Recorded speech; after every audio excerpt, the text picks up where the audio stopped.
My father-in-law, Richard Hayes, was dying of pancreatic cancer, the kind of illness that doesn't negotiate, doesn't pause, doesn't care who you are. In those last months, the mansion in the hills felt less like a trophy and more like a waiting room for grief. The air always smelled faintly of antiseptic and expensive cedar. At night, the house went so quiet I could hear the old grandfather clock downstairs swallow each second like a threat. I was there, night after night, sitting beside Richard's bed, listening to the stories he told when the pain meds softened him into honesty. Sometimes we watched old movies with the volume low, like laughter might scare death away.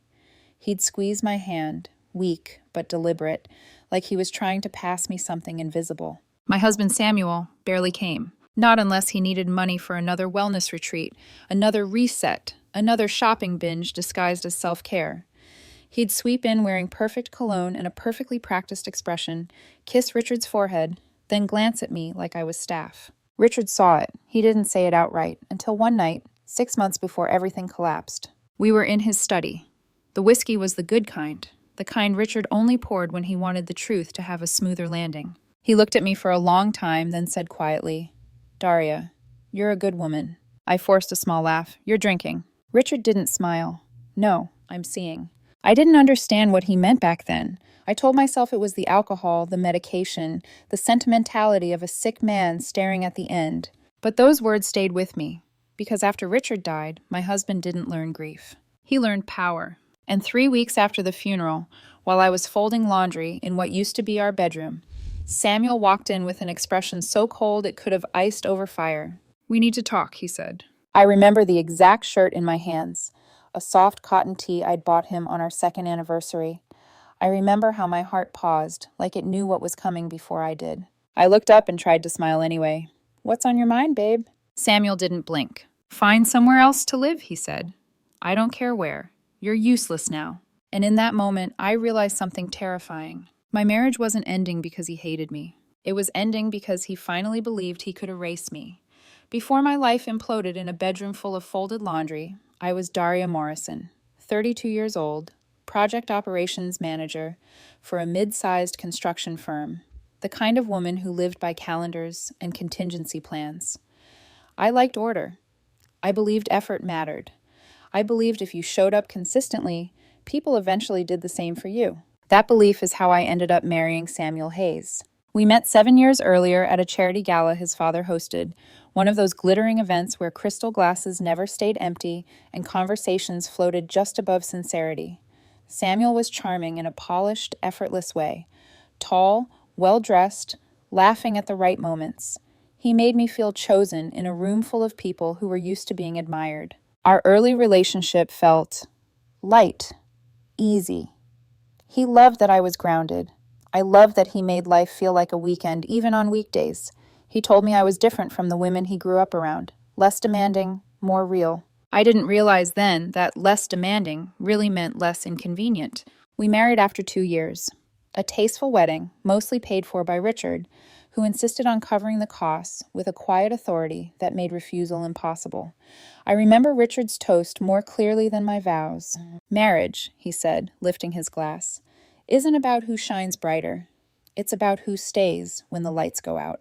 Samuel squeezed my hand. I thought it meant something. The first cracks were small enough to ignore. Samuel quitting job after job because they didn't align with him. His interest in expensive hobbies, yoga retreats in Bali, designer cycling gear he barely used, weekend trips that somehow always became my responsibility to organize and quietly help finance. I worked longer hours. 60-hour weeks became normal. I told myself this was temporary, that marriage was about balance, and right now, I was the one carrying more weight. When my parents died 5 years earlier, both of them, instantly in a car crash, I broke in a way I didn't know was possible. Grief hollowed me out. I struggled to get out of bed, to breathe without feeling like my chest was collapsing inward. Samuel wasn't cruel then. He was impatient. He sighed more than he held me, asked when I'd be back to normal, complained that my sadness was heavy energy. I learned to grieve quietly, efficiently, alone. Richard noticed. While Samuel drifted further into himself, Richard pulled me closer. We talked about business, discipline, mistakes. He asked about my goals, real questions, not polite ones. He listened. "I don't understand her," he once said, meaning his son, staring out over the hills from the balcony. "I built all this so my family would be secure. Somehow that turned into entitlement." I defended Samuel then. I always did. "He's finding himself," I said. "Everyone moves at their own pace." Richard hummed thoughtfully. "Just make sure you don't disappear while waiting." I didn't realize how much of myself I'd already shelved. By the time Richard got sick, my role in the family was fixed. The reliable one. The one who showed up. The one who stayed late, remembered birthdays, smoothed over tensions. Samuel floated. I anchored. So when Richard died and the will was read, when Samuel sat there in a black designer dress, barely blinking as the lawyer announced he inherited everything, I thought maybe this would be the moment things shifted. That grief would finally teach him what mattered. Instead, it taught him exactly how little he thought I was worth. And I didn't know yet, but my entire life had already been rerouted by a decision Richard made long before he ever got sick. The change didn't happen all at once. It crept in quietly, like mold behind expensive wallpaper. In the days after the will reading, Samuel started moving through the house differently. Straighter posture, slower steps, like the floors belonged to him now in a way they hadn't before. The mansion, Richard's pride and obsession, stopped feeling shared. It became his space, and I was suddenly aware of how carefully I stayed out of the way. At first, it was subtle. He stopped asking where I was going, stopped checking in. Conversations turned transactional. Short, clipped exchanges about logistics instead of feelings. "Dinner's in the fridge. I'll be late. Don't wait up." When I tried to talk about Richard, about how strange it felt to sit in a house still echoing with his voice, Samuel waved it off.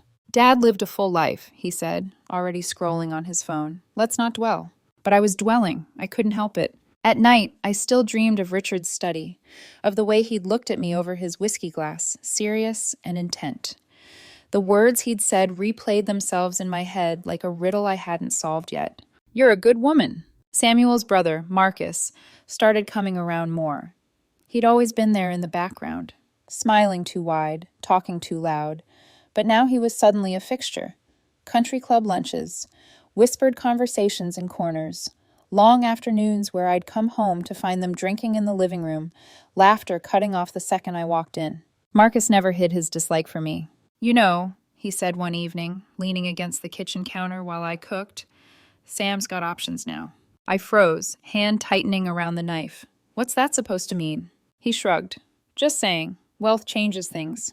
People." Samuel didn't contradict him. The household staff began treating me differently too. Not rude, never rude, but distant, careful, like they'd been given instructions.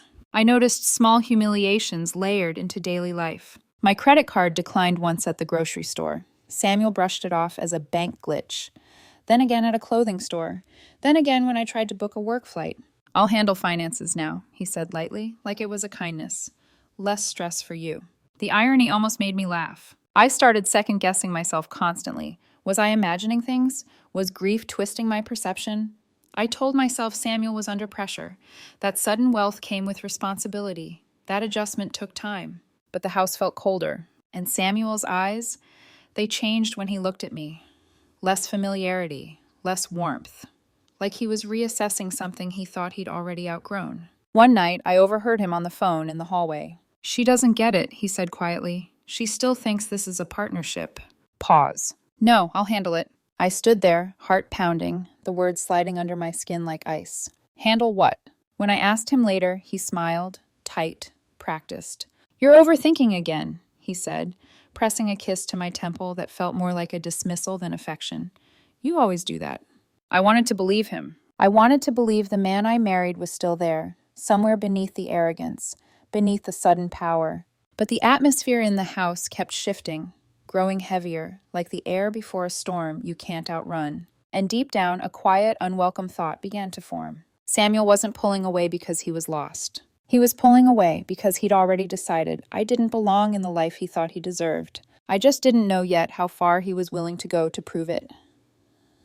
The night Samuel finally said the words out loud, the house was painfully ordinary. No storm, no dramatic music swelling in the background, just the low hum of the air conditioning and the soft rustle of fabric as I folded laundry in what used to feel like our bedroom, I remember thinking, absurdly, that the sheets smelled nice, lavender detergent. A small, domestic detail that made everything feel temporarily safe. Samuel appeared in the doorway without a sound. I didn't hear his footsteps, I just felt the air change. "We need to talk," he said. Those 4 words have a way of hollowing out a room. I looked up, searching his face for clues, for warmth, for anything familiar. His expression was flat, cold in a way I'd never seen before. I tried to keep it light. Habit, survival. "What's on your mind, babe?" He didn't sit, didn't lean, didn't soften. "Find somewhere else to live," he said. "I don't care where." The sentence didn't land all at once. It broke apart in my head, syllable by syllable, like my brain was trying to protect me from the impact. What?" I asked, still holding one of his shirts. Blue, the one he wore on weekends. "You heard me," he said. "You're useless now. I don't need you." Useless. The word rang in my ears, loud and wrong. My chest tightened so suddenly I had to steady myself against the dresser. "Samuel," I said carefully, "we're married. This is our home." He laughed, not amused, dismissive. "Those vows were made when I needed you," he said, waving a hand like he was brushing crumbs off a table. "Things change. Circumstances change. You haven't." Something cracked inside me then, not loudly, just enough to hurt. "I supported you," I said. "I worked 60-hour weeks so I could find myself," he cut in sharply. "And I did. I just don't need you anymore." Behind him I noticed movement. Marcus, leaning casually against the doorframe, arms crossed, wearing a smug half-smile that made my stomach drop. He didn't say a word. He didn't need to.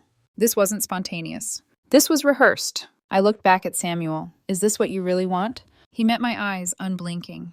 Yes. No hesitation, no guilt, just finality. I stood there, clutching fabric, my pulse roaring in my ears. I wanted to scream, to cry, to beg him to explain how 7 years could dissolve into this. But something in his posture, relaxed, certain, told me none of that would matter. "Where am I supposed to go?" I asked quietly. He reached into his pocket and tossed something onto the bed. Cash. A thin, careless stack. "This should last you a few weeks," he said, "until you figure out your next move." I stared at it. $300. That's what 7 years of marriage was worth to him. I felt numb as I packed. 2 suitcases. 1 cardboard box filled with photos, cards, fragments of a life I'd thought meant something. Samuel left the house before I finished, going out to celebrate, Marcus trailing behind him like a shadow that finally had permission to exist. The mansion felt enormous and empty as I carried my bags to my old car. Each step echoed. Each memory felt heavier than the last. As I closed the trunk, I thought about everything I'd given up. The promotion I turned down. The move I never made. The friendships I let fade because Samuel didn't vibe with them. And for what? To be discarded the moment I stopped being convenient. The worst part wasn't even the betrayal. It was how easy it was for him. No tears, no apology, no acknowledgement that I had been his wife. Just a transaction. I drove until the city lights blurred and my hands ached from gripping the steering wheel too tightly. When I finally pulled into the Sunset Motor Lodge, a place with a flickering neon sign that barely spelled its own name, I laughed. Not because it was funny, but because this was rock bottom. And I had no idea yet that Samuel had made one catastrophic mistake. Rock bottom doesn't announce itself with drama. It smells like industrial disinfectant and damp carpet. It hums with a broken vending machine outside your door. It charges you $39 a night and doesn't ask questions because it doesn't care about answers. Room 12 at the Sunset Motor Lodge had a bed that sagged in the middle like it had given up on hope years ago. The wallpaper peeled in tired curls. The bathroom light flickered like it was deciding whether I deserved visibility. I dropped my suitcases by the door and sat on the edge of the bed, staring at my hands. They were shaking. I pressed them together, willing them to stop. I'd survived worse, I told myself. I'd survived losing my parents. I could survive this. But grief stacked on betrayal is a different kind of weight. I lay back and stared at a water stain on the ceiling shaped vaguely like a bird, or maybe a face. My mind replayed Samuel's words on a cruel loop. Useless now. I don't need you. Things change. Had I really missed it? The moment where love turned into leverage? I thought about my parents, about how they used to tell me that marriage was choosing the same person every day, even when it was inconvenient. I wondered what they'd say if they could see me now, alone in a motel room that smelled like failure. My phone buzzed. A text from Samuel. "Make sure you're gone by tomorrow. I don't want this to get messy." "No, are you okay?" "No, I'm sorry." Just logistics. I rolled onto my side and curled into myself, trying to breathe through the pressure in my chest. I didn't scream. I didn't cry, hysterically. I felt hollow. At some point, exhaustion dragged me under. I woke up around 3:00 a.m. to the sound of my upstairs neighbor apparently rearranging all their furniture using pure rage. The noise should have annoyed me. Instead, it grounded me. Because beneath the humiliation, beneath the ache, something else had started gnawing at me. Confusion. Richard Hayes wasn't careless. The man had built a $33 million empire from nothing. He'd planned everything, his businesses, his investments, even his illnesses. He once told me he had his will updated every year, just in case life got clever. So why would a man like that leave everything to Samuel? Richard loved his child, but he wasn't blind. He knew Samuel's weaknesses. He joked about them, sometimes gently, sometimes with a sharp edge. That kid could burn through a fortune like it's kindling, he once said, shaking his head. If spending were an Olympic sport, he'd medal.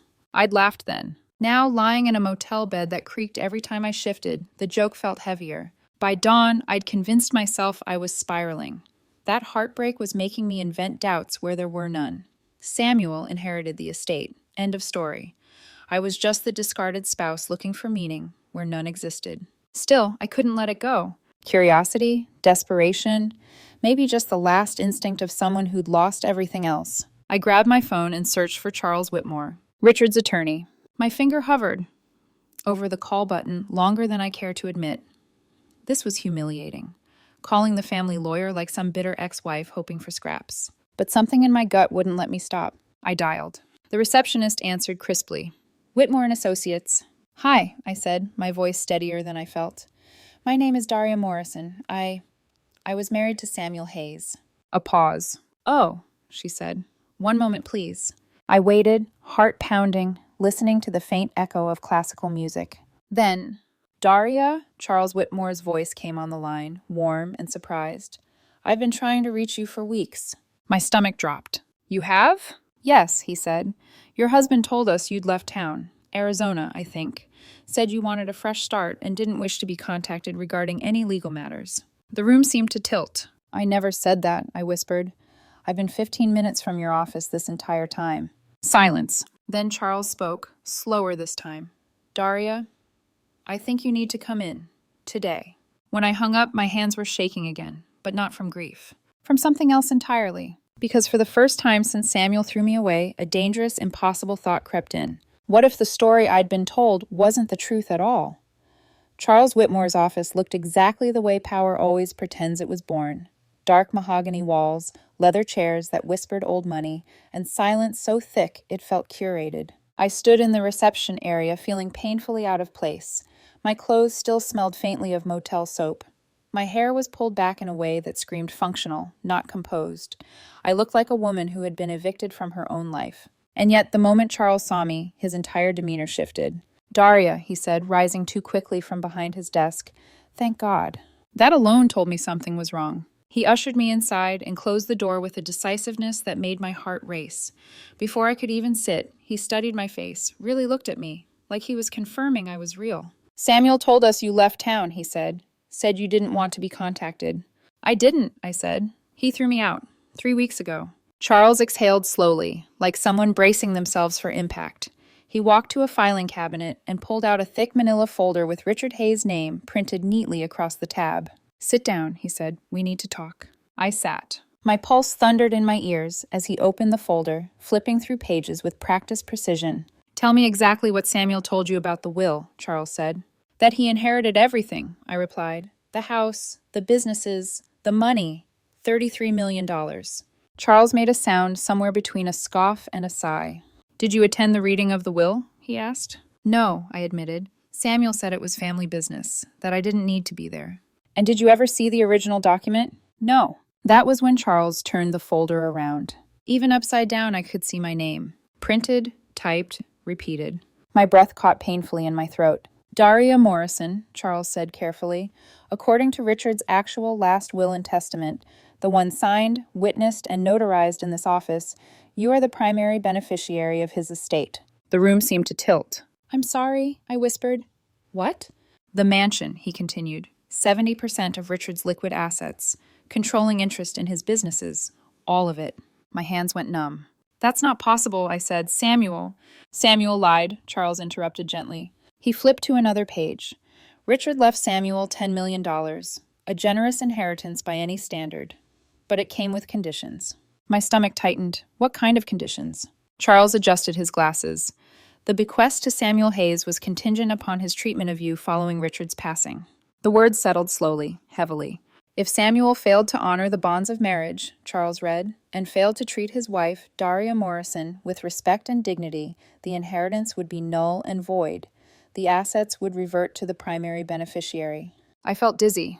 You're telling me, I said carefully, that by throwing me out, he lost everything? Yes. My chest ached, sharp and overwhelming. He knew about this? I asked. Charles nodded grimly. He received a complete, unredacted copy of the will 3 days after the funeral. I stared at the papers, my vision blurring. So he gambled $10 million, I said slowly, because he thought the conditions didn't matter. Or because he thought you wouldn't find out, Charles replied. Then he reached into the folder and pulled out a small tape recorder. My heart skipped. This was Richard's, he said, pressing play. Richard's voice filled the room. Weak, raspy, but unmistakably him. Daria, if you're hearing this, it means Samuel has shown you who he really is. I'm sorry. I tried to raise him better. My throat closed. You've been more family to me than he ever was, Richard continued. Take care of what I built. Don't let him guilt you into giving him a penny. He made his choice. The recording clicked off. I sat there stunned, tears streaming silently down my face. In less than an hour, my entire understanding of my marriage had shifted. I wasn't the woman who'd been discarded because she was worthless. I was the woman Samuel had tried to erase, because she stood between him and everything he thought he deserved. Charles leaned back, watching me carefully. There's more, he said. Samuel didn't just lie, he continued. He paid a document forger $50,000 to create fake will documents using our letterhead. My blood ran cold. And he paid him, Charles added, using funds from Richard's accounts. Funds he never legally had access to. Fraud. Forgery. Felonies. I closed my eyes briefly, steadying myself. So what happens now? I asked. Charles smiled, not kindly, purposefully. Now, he said, we make everything official. Within hours, accounts were frozen, credit cards canceled, utilities transferred back into my name. The escalation was immediate and irreversible. By sunset, Samuel Hayes no longer owned a single thing he thought he did. And I was driving back to the mansion, not as a guest, as its rightful owner. Driving back to the mansion should have felt like victory. Instead, it felt like walking into the aftermath of an earthquake, everything familiar, nothing stable. The sun was sinking behind the hills as I pulled into the long driveway, casting the house in deep amber shadows. For the first time, it didn't look grand. It looked exposed, vulnerable, like a stage after the audience leaves. I sat in the car for a full minute, hands resting on the steering wheel, breathing slowly. This place held every version of me from the past 7 years. The hopeful bride, the exhausted provider, the woman who kept shrinking herself to fit someone else's comfort. Owning it didn't erase any of that. I unlocked the front door with the new keys Charles had given me. The sound echoed, final, unfamiliar. Inside, voices carried from the kitchen. Sharp, panicked. What do you mean the card was declined? Samuel's voice snapped. That's impossible. I have millions in that account. I stepped closer, each footfall measured, my heart pounding so hard it hurt. I'm telling you what the bank said, he barked into his phone. Fix it. He turned and froze. For a split second, he looked exactly like the man I married. Shocked, off balance, human. Then his face hardened. What are you doing here? He demanded. I held up the keys and let them jingle softly. I live here. His mouth opened, then closed. That's not funny. I'm not joking, I said calmly. Too calmly. This is my house. He laughed, a brittle, cracking sound.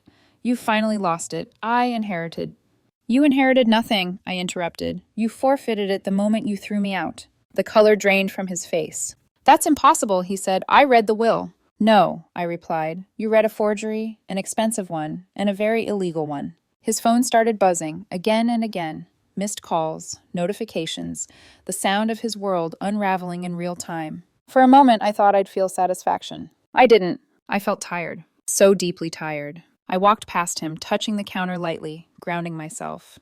You should call a lawyer, I said. A good one. He stared at me like he was seeing a stranger. You planned this. I met his gaze, steady. You planned my erasure. I just survived it. I left him there, standing in the ruins of his own arrogance, and went upstairs. The bedroom was exactly as I'd left it. Too neat, too impersonal, like a hotel room masquerading as intimacy. I sat on the edge of the bed and finally let the weight hit me. This wasn't triumph. This was grief. Grief for the years I couldn't get back.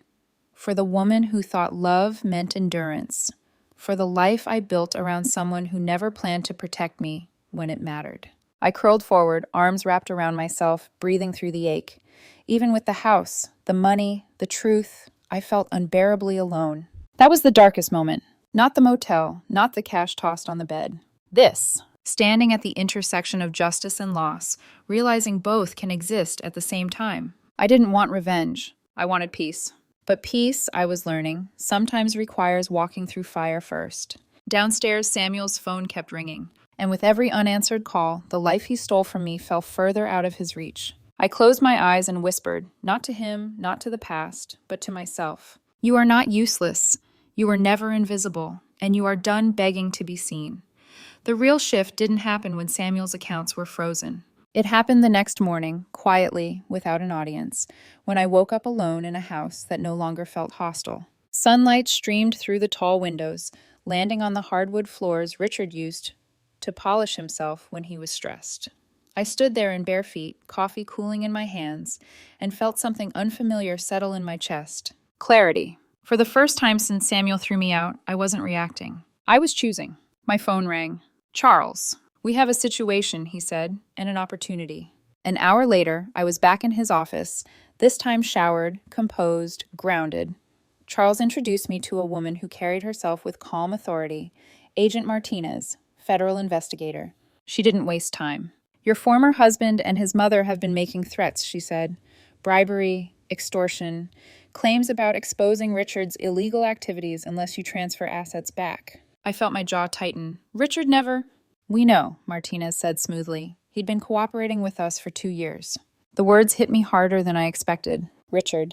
Sick, dying, still choosing to do the right thing. All those shell companies Eleanor bragged about, they were part of a sanctioned federal operation. Richard had helped dismantle an international money laundering network. Consulting fees, protection agreements, sealed files. Eleanor didn't know any of that. She thinks fear is leverage, Martinez continued. We'd like to let her prove that. They asked me to wear a wire. For a moment, I hesitated, not out of fear for myself, but from exhaustion. I'd spent years absorbing other people's chaos.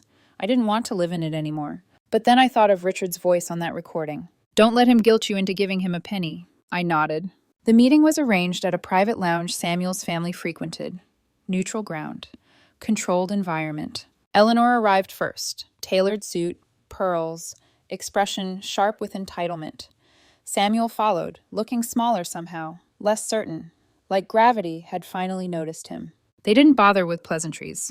This doesn't have to get ugly, Eleanor said, folding her hands. 5 million. We walk away. I'm not giving you anything, I replied calmly. Her smile thinned. Then we talked to the authorities. About Richard. About you. I glanced at Samuel. Is this really what you want? He avoided my eyes. Eleanor leaned forward. You think you're untouchable? We have connections. Agent Martinez and her team entered the room seconds later. Bad timing for them. The color drained from Eleanor's face as the agents identified themselves. Samuel looked at me then. Really looked. Horror dawning. You set us up, he whispered. I met his gaze without flinching. You tried to erase me. I just let you speak. The arrest happened quickly, efficiently. Eleanor protested loudly. Samuel said nothing at all. In the aftermath, I sat alone in the lounge, hands steady, heart finally calm. That was the turning point, not because they fell, but because I didn't. I wasn't the woman folding laundry, waiting to be valued. I was the woman who understood her worth and refused to negotiate it away. The fallout didn't come with fireworks. It came with silence, the kind that settles after something irreversible has happened. After the doors close, the handcuffs click, and everyone finally understands there's no version of this story where things go back to how they were. Within 48 hours, Samuel's carefully curated world collapsed. Banks flagged his accounts. Creditors called. Invitations dried up. The country club that once treated him like royalty suddenly reviewed his membership status. Friends who used to laugh a little too loudly at his jokes stopped answering his messages altogether. Wealth doesn't just buy comfort. It buys loyalty. And when the money disappeared, So did everyone who'd pretended to care. The mansion, my house, went quiet in a way it never had before. No tension humming through the walls, no footsteps pacing at night, just stillness. Samuel was formally charged with fraud, forgery, and conspiracy. His mother, Eleanor, was charged alongside him for extortion, obstruction of justice, and financial crimes that ran far deeper than she'd ever admitted. 18 months in federal prison for him, 2 years for her. When the sentencing came down, I wasn't in the courtroom. I didn't need to be. I was standing in Richard's old study, sunlight slanting across the desk where he'd taught me how to read balance sheets and people with equal care. I poured a small glass of his favorite whiskey and sat in his chair, not as an intruder this time, but as a steward. Samuel wrote to me from prison. The first letter was angry, blaming, accusatory. He said I'd betrayed him, that I'd destroyed the family, that none of this would have happened if I'd just known my place. I didn't reply. The second letter was quieter, more careful. He wrote about regret, about pressure, about how prison had given him time to think. Still, I didn't reply. By the fourth letter, the handwriting had changed, tighter, smaller. He asked for forgiveness, asked if we could talk, asked if I could help with legal fees. I folded the letter and placed it in a drawer without answering. Because the truth was simple. I didn't owe him closure. I owed myself peace. Marcus vanished from my life entirely. No calls, no messages. The smug brother who once watched my marriage implode from a doorway suddenly had nothing to say. Last I heard, his own business ventures were under investigation. Karma has a quiet way of circling back. I spent weeks undoing the emotional damage Samuel left behind, reclaiming rooms, donating clothes that never felt like mine, repainting walls in colors I chose without asking permission. The final thing I hung in my office was a framed $20 bill. The same cash Samuel tossed at me the night he threw me out. Under it, I placed a small plaque. What 7 years of marriage was worth to him, not out of bitterness, out of clarity. I didn't want to forget. Not because I lived in the past, but because I respected the woman who survived it. And slowly something unexpected happened. I stopped feeling angry. I started feeling free. 6 months later, the house finally felt like mine. Not because I owned it, but because it no longer echoed with the need to prove myself to anyone. I wake up early now, not out of anxiety, not to anticipate someone else's mood, but because I want to. Mornings are quiet, intentional. I drink my coffee on the balcony where Richard used to watch the sunset, the hills stretching out like a promise instead of a reminder. The Richard Hayes Foundation for Family Integrity was born without ceremony, no gala, no speeches, just work. We help people who were erased the way I almost was, wives whose husbands hid assets during divorce, adult children manipulated out of inheritances, spouses discarded the moment they became inconvenient. Every case feels personal, not because I'm angry, but because I understand. Understanding changes everything. Sometimes I read the letters from prison. Samuel's tone has softened over time. He writes about growth, about accountability, about how losing everything taught him the value of love. I believe people reveal who they are when circumstances shift. Samuel revealed himself when he thought he held all the power. Prison didn't change him. It just took the mask away later than it should have. Eleanor's letters alternate between rage and self-pity. She still believes she was wronged. That entitlement runs deep. I don't respond to either of them. Silence is not cruelty. It's boundaries.